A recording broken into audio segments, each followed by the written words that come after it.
विद्यार्थी मित्रांनो नमस्कार.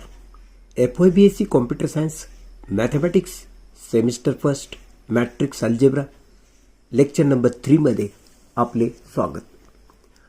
मित्रांनो आजचा टॉपिक आहे find determinant of A using cofactor expansion of any row or any column. एक एक्झाम्पल बघूया. Compute determinant of A where A is this matrix. तुम्हाला डिटर्मिनंट ऑफ A विचारलेला आहे आणि हा मॅट्रिक्स आहे. ह्याला कुठल्या मेथडनं सोडवा असं सांगितलेलं नाही. म्हणून आपण एक सोपी पद्धत ती म्हणजे कोफॅक्टर expansion of any row or any column. Okay. आता मित्रांनो ह्या मॅट्रिक्सकडे जर आपण पाहिले ना तर तुम्हाला असं लक्षात येतं पहिल्या कॉलममध्ये 4 झिरो आहेत. शिवाय 5व्या रो मध्ये सुद्धा 4च झिरो आहेत. म्हणजे झिरोंची संख्या या दोन ठिकाणी जादा आहे. म्हणून आपण ह्याला दोन प्रकारे सोडवू शकतो. Cofactor expansion across first column किंवा cofactor expansion across 5th row. Okay. मी दोन्ही पद्धतीने हे उदाहरण सोडून दाखवतो. तर सोल्युशन मध्ये आपण तसं लिहिलंय. सोल्युशन असं लिहिलंय बघा. As there are 4 zeros in first column, also 4 zeros in 5th row. So we can find determinant of A by using cofactor expansion in two ways. Number 1, across first column, or second काय across 5th row. ठीक आहे. आजच्या लेक्चरला आपण across first column या मार्गाचा वापर करणार आहोत. पुढच्या लेक्चरमध्ये आपण 5th रो नुसार हे उदाहरण सोडवू. दोन्हीकडे उत्तर एकच येणार आहे हे पण तुम्ही समजून घ्या. तर चला आजच्या भागाला सुरुवात करू. Using cofactor expansion across first column. Okay. Determinant of A काढण्यासाठी आपण जर फर्स्ट कॉलमचा उपयोग केला तर त्यासाठी फॉर्म्युला सुद्धा त्यानुसार बनवावा लागेल. ह्यामध्ये ही रो दर्शवते तर ही संख्या कॉलम दर्शवत असते. म्हणजे 1 1 चा अर्थ फर्स्ट रो फर्स्ट कॉलम. जे इथे लिहिलंय ते सी साठी लिहायचं असतं. हे या फॉर्म्युल्यामध्ये लक्षात ठेवायचं. आता तुम्ही इथे लिहिलंय 2 1. काय अर्थ? Second row first column. इथं 3 1 म्हणजे काय? Third row first column. 4 1 म्हणजे 4th रो फर्स्ट कॉलम.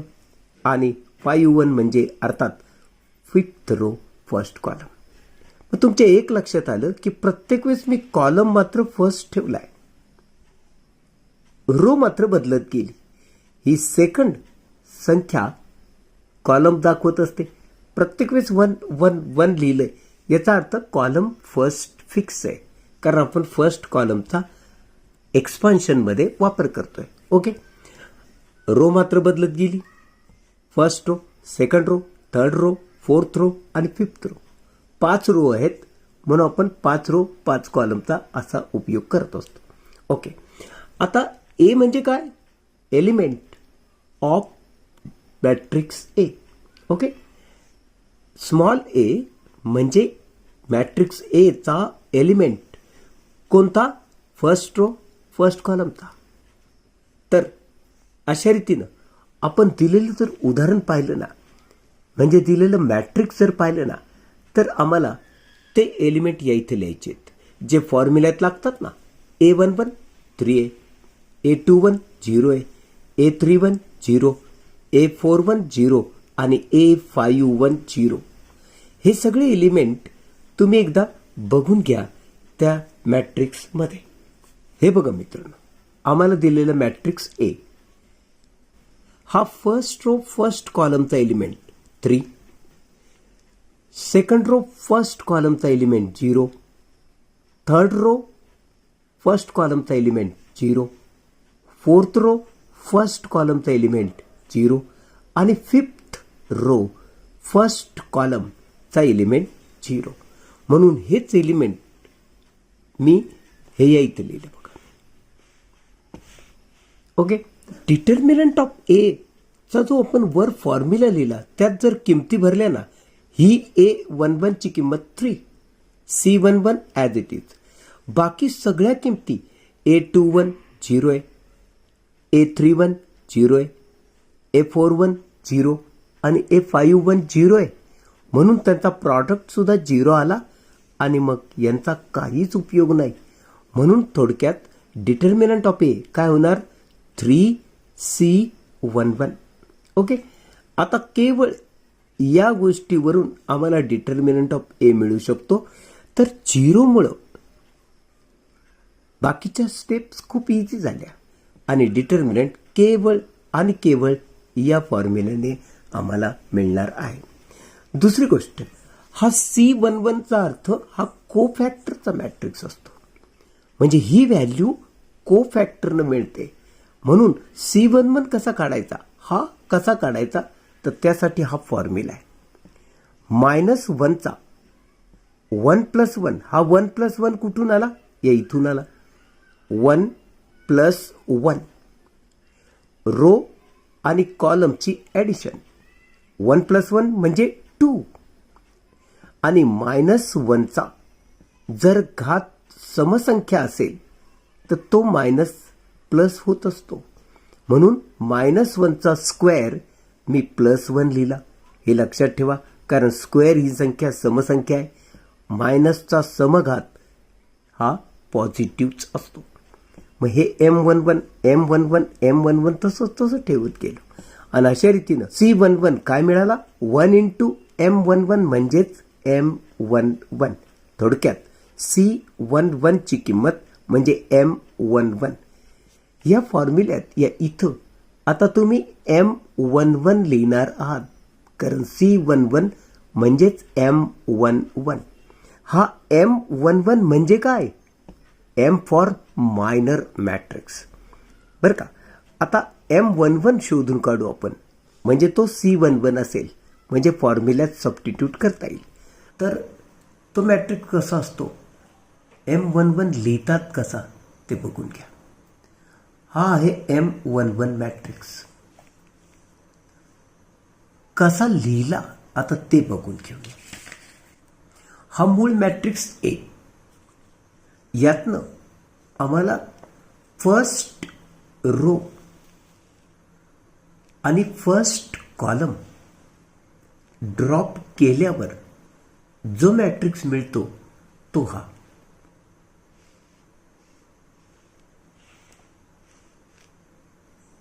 म्हणून तर तो M11 होतो. First row first column. हा जो मॅट्रिक्स आहे हा मी इथे लिहिलेला आहे, तो M11 म्हणून लिहिला. आता मला या मॅट्रिक्सला सोडवून M11 ची किंमत काढायची. ठीक आहे. आता ते कसं करायचं आपण बघूया. M11 सॉल्व करताना मित्रांनो एक गोष्ट लक्षात ठेवायची, ही जी पहिली रो आहे त्याच्यातला प्रत्येक एलिमेंट आम्हाला कंसाच्या बाहेर लिहायचा असतो आणि कंसाच्या आत त्याचा उर्वरित डिटर्मिनंट लिहायचा असतो. हे जे एलिमेंट्स आहेत ते अल्टरनेट साईननी घ्यायचे असतात. हा पॉझिटिव्ह, हा निगेटिव्ह घ्यायचा, हा पॉझिटिव्ह तर हा निगेटिव्ह घ्यायचा. ह्याला तसंच ठेवायचं, याचं साईन बदलायचं, याला तसंच ठेवायचं, याचं साईन बदलायचं. अशा पद्धतीने आपण कंसाच्या बाहेर हे चारही एलिमेंट्स लिहिणार आहोत.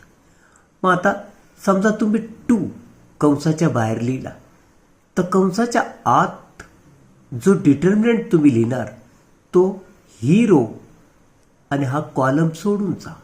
म्हणजे तुम्ही हा डिटर्मिनंट लिहिणार. ओके. हा -5 आहे. आता तुम्ही त्याला +5 लिहिणार, कारण अपोजिट साईन द्यायचं. तेव्हा हा कॉलम तुम्ही ड्रॉप करणार, ही रो तुम्ही ड्रॉप करणार. मग लिहिणार काय? 0 0 0 5 4 -2 0 -1 0. हे यासाठी. आता हा जो आहे हा ॲज इट इज राहील, म्हणजे पॉझिटिव्ह चिन्हाचा राहील. हा कॉलम तुम्ही ड्रॉप केल्यावर 1 2 3 4 5 6 7 8 9 हे एलिमेंट राहतील.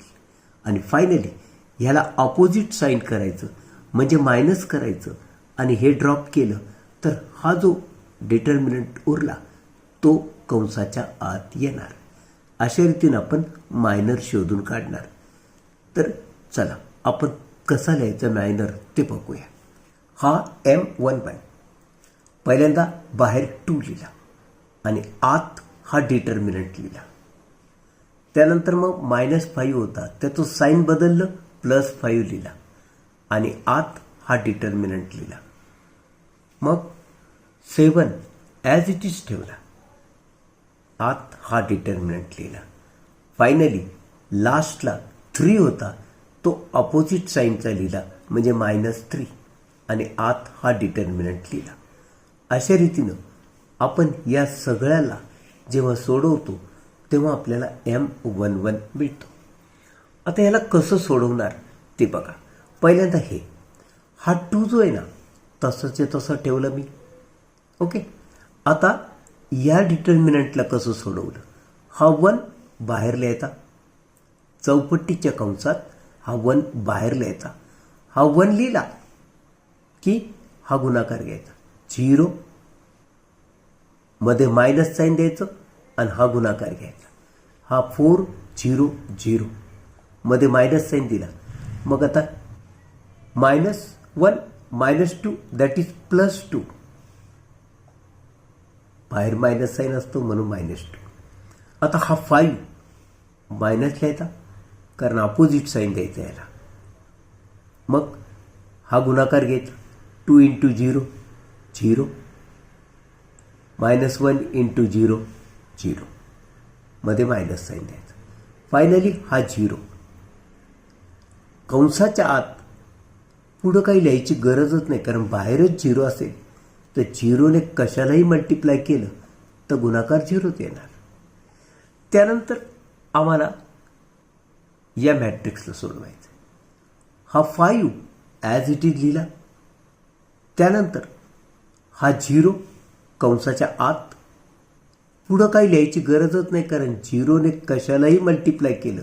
आता हा गुणाकार काही येऊ, पण त्याला जर 0ने मल्टिप्लाय केलं तर शेवटी 0च येणार आहे, म्हणून आपण हा 0 जसाच्या तसा ठेवला. आता हा 5 अपोजिट चिन्हाचा, म्हणजे -5 लिहायचा आणि मग हा गुणाकार 0 × 0 0 मायनस गुणाकार 0. पुढं हा 0 आहे. पुढं काही लिहायची गरजच नाही, कारण हा 0 आत मल्टिप्लाय करेल तर शेवटी 0च येणार आहे. त्यानंतर आपण हा 7 वाला सोडवणार. हा 7 मी या इथं लिहिला. पुढं याला सोडवताना हा 0 लिहिला इथं.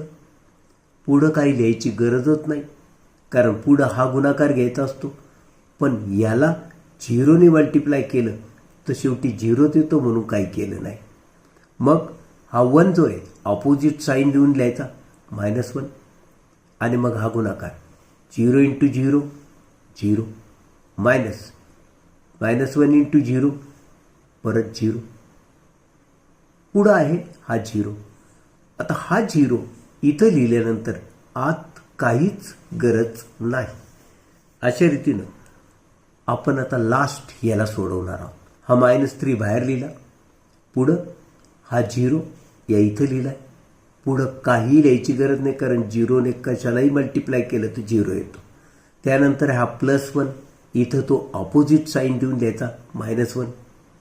मग हा गुणाकार घ्यायचा, 0 × -2 दॅट इज 0 मध्ये मायनस साईन आणि मग 4 × 0 दॅट इज 0. मग फायनली पुढं काय आहे 5. हा 5 लिहिला. आता हा गुणाकार घ्यायचा 0, मग हा गुणाकार घ्यायचा 0. अशा रीतीनं आता जर आपण याला सोडवायचा प्रयत्न केला तर काय होतं बघा बरं का. हा 2 मी बाहेर लिहिला. कंसाच्या आत बघ, हा 1, ही वजाबाकी -2. पुढं हा गुणाकार 0 येतो म्हणून मी लिहित नाही. हा तर ऑलरेडी 0 आहे. हे दोन्ही 0 येतात म्हणून मी पुढं काहीच नाही लिहिलं आणि चौकोनी कंस पूर्ण करून टाकला. आता हा 5 लिहिलाय. 5 पण आत पाहिलं तुम्ही तर हा 0, हे 0च, हे पण 0. मग या 5ला जर 0ने मल्टिप्लाय केलं तर शेवटी 0च येणार आहे म्हणून मी डायरेक्ट इथं 0 लिहिला. त्यानंतर हा 7, आत बघ हा 0 आहे, हे 0च येणार, हा 0 आहे. मग ह्या सगळ्या 0ला 7ने मल्टिप्लाय केलं तर शेवटी 0च येतो म्हणून मी हा 0 पण तसाच ठेवला. फायनली हा -3 आहे. -3ला आत जर पाहिलं तर हा 0 आहे, हे पण 0 आहे म्हणजे हा गुणाकार 0च येणार, हे पण 0 आहे म्हणजे हा गुणाकार पण 0 येणार, म्हणजे आत सगळे 0 आहेत. या 0ला जर 3ने मल्टिप्लाय केलं तर शेवटी 0च येतो म्हणून या इथं मी लिहिला 0. आता अशा रीतीनं M11 काय मिळालं, म्हणजे हा गुणाकार झाला -2 म्हणजे 2 × -2 म्हणून गुणाकार येतो -4. सो M11 झाला -4. मग आता C11 आपण म्हणालो होतो की M11च्या बरोबर आहे आणि M11 तो -4 आहे म्हणून C11 सुद्धा -4 झाला. आता आपण डिटर्मिनंटचा फॉर्म्युला लिहिणार. डिटर्मिनंट आपण असं लिहिलं होतं, डिटर्मिनंट ऑफ A = 3 × C11. हा 3, C11 आहे -4, गुणाकार केला तो आला -12. सो डिटर्मिनंट ऑफ A = -12 आला. तर मित्रांनो, आजच्या लेक्चरला आपण इथंच थांबूया. भेटूया पुढच्या लेक्चरमध्ये. तोपर्यंत मी आपला निरोप घेतो. नमस्कार.